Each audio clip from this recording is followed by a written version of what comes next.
camera, I didn't see you there.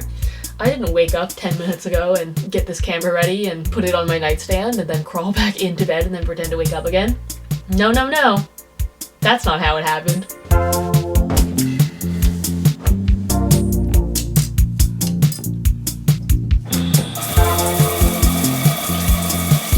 I've been pretty good overall about taking a shower every night, keeping my hygiene good even when I'm completely by myself, but last night I was like 4 hours deep into watching master classes and I just felt like really, really gross. So I just fell asleep. And today we're gonna get myself back together. Get myself back together.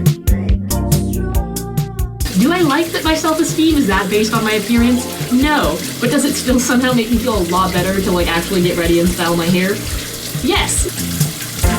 Also, a couple nights ago, I was late at night editing, and a centipede, like a giant ass centipede, crawled across my desk. After hyping myself up for like admittedly too long, I think it took like 20 minutes, I went back and tried to take it out with a vacuum, but by then the bug was gone. I literally couldn't sleep that night because I was just so worried where the centipede was and whether it would crawl into my mouth while I was sleeping. Finally, at the end of the next day, I was starting to forget about the centipede when I was taking a shower and it crawled up on the curtain, like 1 foot away from my naked fucking body. So then I had to hop out of the shower all like wet and naked and battle this centipede to the fucking death, gladiator style. Anyways, that centipede is all the shower reminds me of, so that may or may not be why I've been kind of avoiding taking them for a while.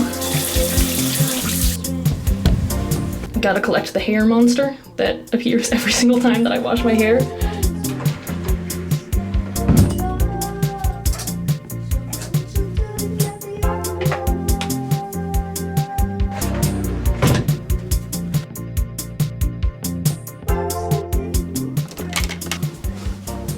Oh man, where do I even start? So my mental health has been a little bit all over the place the past couple weeks ever since the big Rona started. I feel like I've been through the 7 stages of grief, except it's the 7 stages of a worldwide pandemic. First, I was really trying to stay calm and not panic too much. I was like, you know what? Whatever happens, happens. I can't control it. It's like that saying, if you worry, you suffer twice. Then when they started putting lockdown restrictions here in New York, I kind of started freaking out and I would like read a lot of the news and I felt like simultaneously anxious and paralyzed, you know? Like I had all this anxious energy, but I felt like I couldn't do anything because I just didn't know what the fuck to do. Like even with my job, I just felt like the whole thing was so pointless. And then I went through that phase where everybody was like, time to use this time productively and write a fucking book and finish your screenplay and make like 500 videos because people want to watch YouTube, Ashley. Use all your time to continue to churn the wheel of capitalism. That freaked me out even more because then I was really harsh on myself for feeling paralyzed to begin with. I was like, why can't I just get back to work and do something productive like everybody else apparently? Then everybody on social media was like, no, that's bullshit. Like you have to take time for yourself and, you know, process this however you want, which I still think is a good perspective. So I took time to process. I stopped working for an entire week, which was good because I had wanted a break for a really long time. I haven't taken a week off in literally like 3 years. I hadn't taken time to just like enjoy my own time in such a long time. I said time too many times in that sentence. Ever since I went to high school, to be honest, I feel like all of my time hasn't felt like my own. It's felt like I owe other people something with my time. I needed to study or work or SAT prep or make YouTube videos. I do think I took a little bit too much time off though, because kind of by the end of the week I was feeling really lumpy. Honestly, I kind of have these phases where I like work really, really, really hard, and then I have other days where I just completely like fall off the rails. I get down a YouTube hole, I start watching a bunch of movies, I just like crawl into bed and like burn time. And those can be correlated with like depressive episodes for me. So like 7 days into not doing anything with myself, not talking to anybody, not going outside, I really just felt fucking awful about myself. So this past week I got myself like back to editing, back to working, and it's felt a lot better. You know, I've been trying to take off the pressure to feel like I have to do everything with this time and to be like ultra hyper productive, but I think there also is a balance. And for me personally, it wasn't a good idea to completely like fall off the rails and not do anything with myself and get myself in a bigger pity hole than I usually am. And it was actually a weird realization. I feel like for so long, I've just like wanted time off so badly because I don't ever get it that I blamed any unhappiness I had on having to work too hard. At 21 years old, I was already fantasizing about like, ooh, it would be so nice to retire. It would be so nice to be like a housewife. But even for a week of not working, it like jolted me back to reality and made me realize like, I don't want to not work. I thrive on having real purpose in my life and being able to like explore things and do something and create something fucking meaningful in the world, because otherwise, like, I don't know, that's the whole point of existing. Still feeling a little bit confused, but I am slowly kind of finding my stride in this whole quarantine thing. I kind of hesitated to make any videos about quarantine and stuff because I wasn't sure if they were helpful, and I also feel like so privileged in this situation. I didn't know if it was annoying to be like, here's me in my regular work life, but I had been watching Elena and Jenny's quarantine vlogs, and they actually just really calmed me down knowing that somebody's going through the same thing and just seeing what they're up to. It felt really nice, so I hope this vlog does the same thing for you guys. I also am quarantined alone here in New York in my little 200 square foot studio. I didn't want to go back home to my parents because A, I like living alone, B, my work is here, and C, I want the peace of mind of knowing that I'm not going to come home and infect my parents one day. I've seen a lot of quarantine vlogs or like TikToks that I've seen are all people with their families or their boyfriends or their friends, their roommates, and I'm just here by myself. So I thought it might be nice for you guys who are also quarantined alone to see your own experience reflected, because honestly, it makes me feel really fucking lonely to see everybody hanging out with their family and like other people in their life, and making it kind of like a bonding experience. Because I don't have that, I'm just bonding with my fucking self. Anyways, some days I feel almost normal now, and some days I just have this insane level of like background anxiety, which has been happening to me the past couple days, where my jaw is just clenched and it will not unclench. I just grind my teeth together all fucking day. Even when I try to make myself stop, it just like, my jaw says, no, no, no, bitch, there's a pandemic going on and we are gonna worry about it. I'm gonna make myself some chicken and stars for breakfast, which I know is not the most conventional breakfast food, but you know what? Breakfast foods are a social construct, and also I'm kind of running out of other food, and I don't want to wait in the line for like an hour to go grocery shopping on the weekend.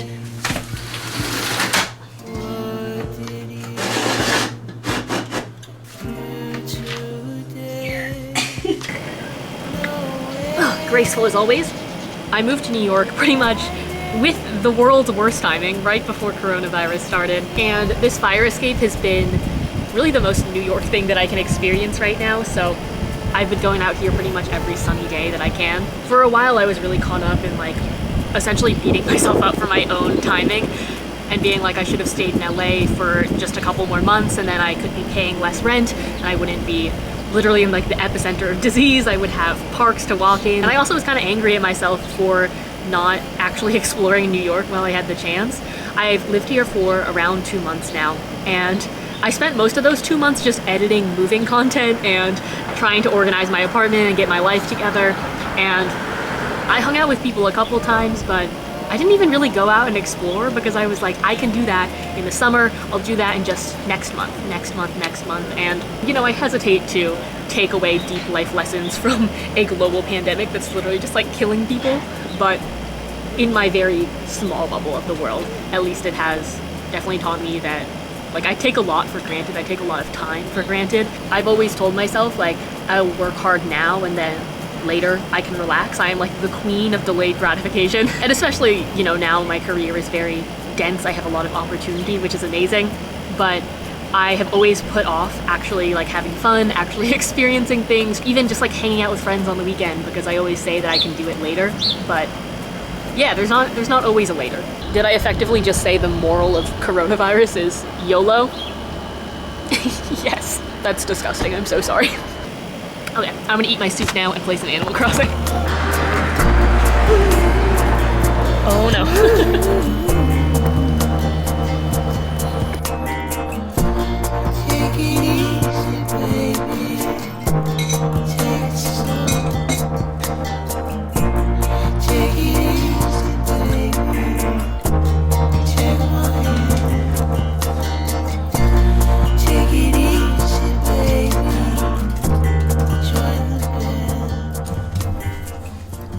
So So Rachel Wen is a YouTuber who I'm absolutely obsessed with. Her editing and her style is just like fucking immaculate.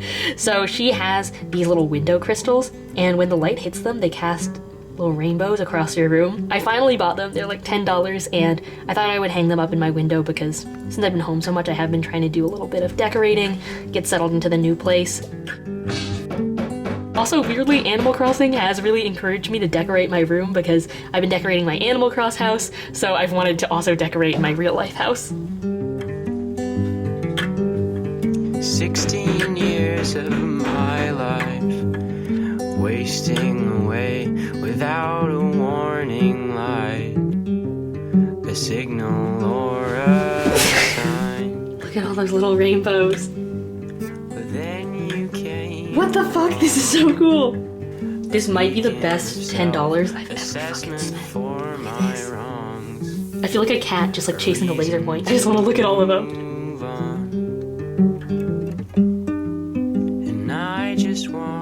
By the way, I painted this wall green as like a little accent wall, and I also painted my bedroom corner over here. I'll do a whole video on my whole apartment and all the improvements I did, but in the meantime, I thought it looked pretty fucking nice.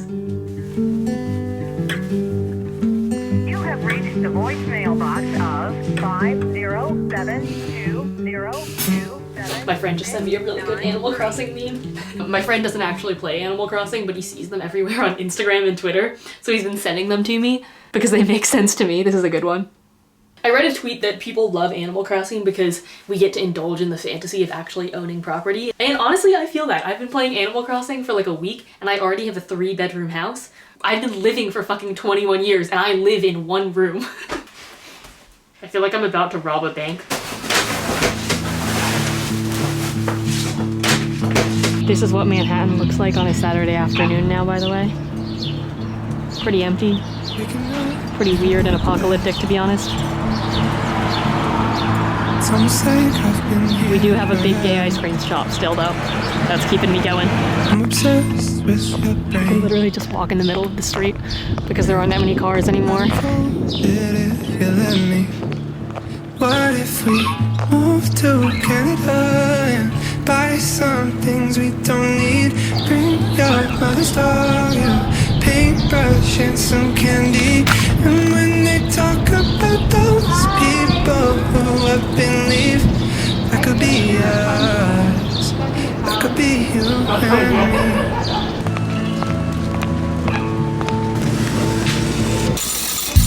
How you talk with your hands,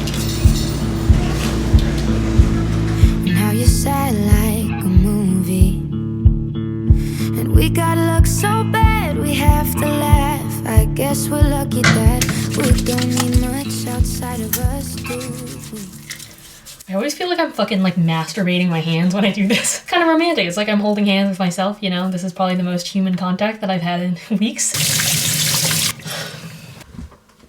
I'm literally so horny. I was just like making eyes at people at the laundromat trying to search out whether there was like a cute boy under any of the masks. Not like I could even talk to any of them because of social distancing.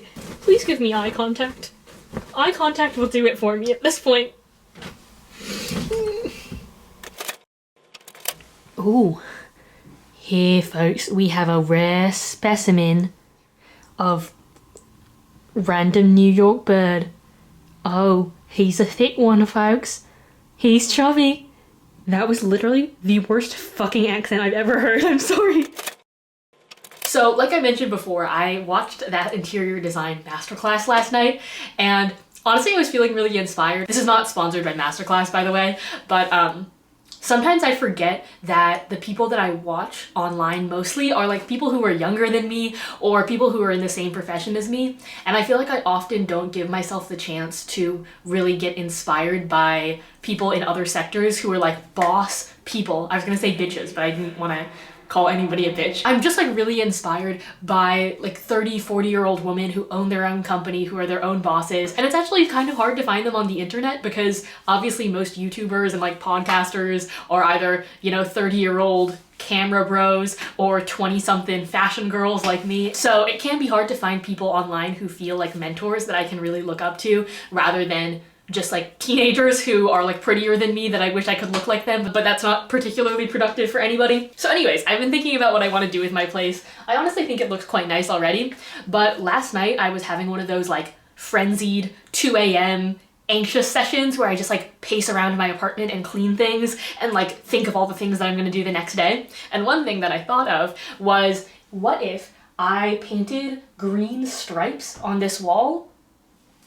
And I know that sounds janky, but like I was envisioning it in my head and I feel like it would look really good. So I decided I'm gonna take a photo of this wall with my iPad and then sketch in Procreate what the stripy wall would look like.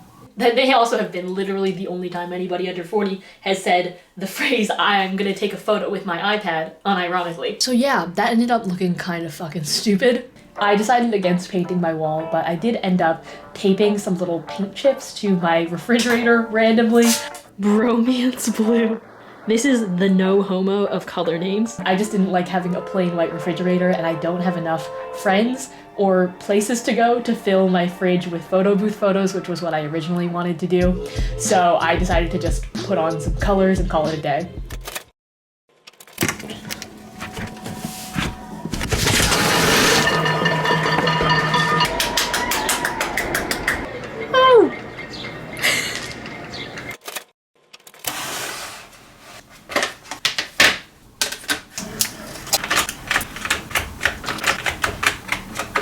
I feel like I'm opening those little lychee jello cups. I don't know if that's too niche of an experience, but like they would come in this giant tub and you'd peel off the top and just like slurp it in like a jello shot.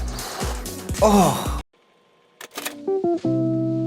I took a lot of art classes in high school and I thought I wanted to go to art school for a while actually. When I was a freshman, I thought I wanted to be either an artist or a graphic designer. And I think a big theme of quarantine, at least for those of us who are lucky enough to be able to stay home and work from home or go to classes online, is that it feels like fucking high school all over again, especially for most of my friends who are my age are actually seniors in college right now, and they're living with their parents again, they're taking online classes, they're like 22 years old, but they still feel like they're in high school. And even for me, I didn't go back home to my parents, but I feel like I'm a kid again because I grew up like primarily in my room. I would just like go to my room and entertain myself, and in combination with the fact that I'm back on the East Coast now, and even like the seasons, the way that it turned from winter to spring, and like the birds that you hear outside eerily remind me of my hometown, even though New York could not be any different from fucking suburban Maryland, but you know, seasons are a thing I haven't experienced in a while. Anyways, I've been trying to kind of, I don't want to say embrace the inner child because that sounds really pretentious, but I have been trying to, you know, dive back into a lot of my childhood interests that I did when I didn't have like a whole lot of things to go out and do. I didn't have bars, I didn't have that many friends, I just entertain myself alone in my room, and I had a lot of fun doing it when I was younger. Obviously, I've been playing some video games again, I've been drawing again, I watched a little bit of Victorious again now that it's on Netflix. I even have been doing a little bit of gardening. This is my very miniature version of gardening. I planted some basil seeds and they're just starting to sprout. I used to do a lot of gardening with my mom because she was very into gardening. She tried to get me into it, and then when I was a teenager, because it was something my mom liked, I was like, fuck that, I hate nature. And then now, of course, look at me, I'm a fucking plant girl.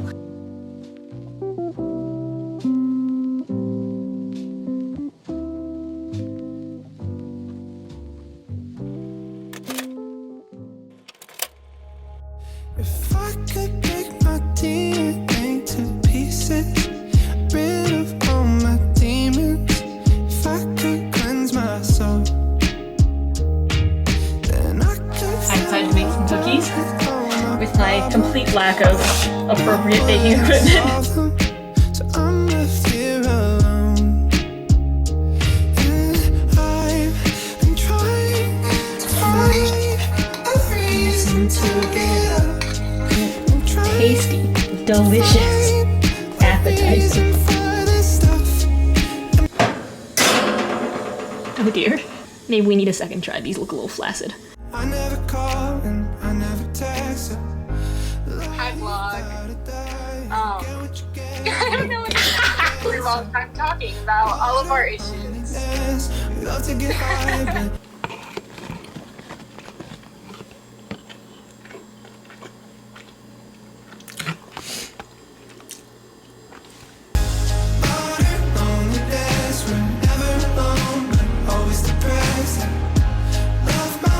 to death, but I never call and I never text. La-di-da-da-da, you get what you give and you get what you get. So modern loneliness, we love to get high, but we don't know how to come down.